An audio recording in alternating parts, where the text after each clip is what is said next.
Totoo nga ba na itong si William Navarro ay gusto na raw bumalik dito sa Magnolia Hotshots? Si Navarro ay kasalukuyang overseas at ang balita ay naglalaro sa iba't ibang mga teams, pero meron ding mga lumalabas na report na gusto na raw nitong bumalik dito sa Magnolia Hotshots at dito na ipagpatuloy yung kanyang karera. Alam naman natin na inofera nito ng Magnolia ng contract extension, pero tinanggihan to ni Navarro at piniling maglaro abroad. Halos kasabay lang nitong ginawa ni Jamie Malonzo na pag-alis sa Barangay Ginebra. Kaya nga ngayon, kung sakasakali hindi na ako magtataka kung ito nga si William Navarro mas piliin na maglaro dito sa PBA. At syempre malaki nga offer sa ibayong dagat, pero hindi naman guaranteed na yung kontrata mo. Tignan mo si Malonzo, after 5 games nilaglag ka agad nung kanyang Japanese B-League team. So hindi na ako magtataka kung ganyan din ang mangyari dito kay William Navarro. Kaya nga kung itong si Navarro ay hindi makahanap ng team dyan sa Japan o Korea, baka gustuhin nga niya na bumalik sa Magnolia. Lalakas ang Magnolia kung makuha nila itong si William Navarro. Pero ang magiging problema naman dyan, syempre merong 3-year ban ng PBA. At hindi naman yan pwedeng tanggalin o hindi sundin yung ban na yan dahil kinakailangan niya ng approval ng Board of Governors. At sa tingin ko, baka tinabangan na itong SMC dito kay Navarro dahil nga bigla silang iniwan. Tandaan natin, yung mga players na umaalis sa SMC, hindi na yan basta-basta nakakabalik. Tignan nyo na lang si Greg Slaughter.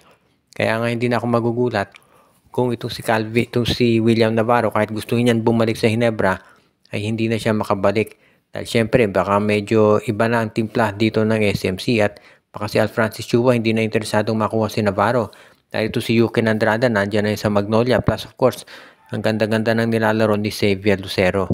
Kaya ilan lamang yan doon sa mga posibilidad na nakikita natin kung bakit itong si William Navarro, kahit gustong bumalik, baka hindi nakunin. Pagdating naman dito sa Reynolds and Elasto Painters, may mga nagtatanong kung ano kaya ang balak gawin ni Coach Cheng Kiao dito kay Luis Villegas, kung ito ba'y gagamitin niya o hindi na.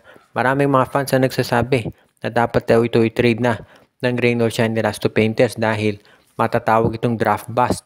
2023 pa to kinuha pero halos hindi naglalaro dahil sa samot-saring injury. Dito, mahirap i-trade dito si Villegas dahil nga hindi nakapaglalaro. Sinong team ang kukuha dyan? Kaya nga yan nga na problema dito sa ROS. Baka pinagtsatsagaan na lang nila at hoping na maging full yung recovery nito at magamit din. Sayang din kasi ito si Villegas, 6'7 ito, center forward at meron naman tong skills. Ang problema rin talaga, injury prone kaya hindi nila nagagamit. Kaya ngayon, itong Reynolds and Elasto Painters, abangan natin kung anong gagawin dito kay Luis Villegas. Kung sakasakali na maging maganda ang lalaroin dito, sa tingin ko, pwede talaga yan dito sa Reynolds and Elasto Painters. Yun nga lang, dahil ang tagal nito hindi naglaro, hindi yan kaagad-agad syempre magkakaroon ng kumpiyansa. Kaya kailangan siguro ng bigyan ng panahon para maglaro ito si Villegas para makita kung ano ang kaya niyang gawin. Eventually, kung after a few conferences at nakapaglaro to ng hindi na-injure, dyan may evaluate ng rain or shine kung ito ba'y dapat pang manatili sa lineup nila o ite-trade na. At syempre, kinakailangan kung ROS, pag-isipan mong mabuti kung ano bang makabubuti sa iyong lineup.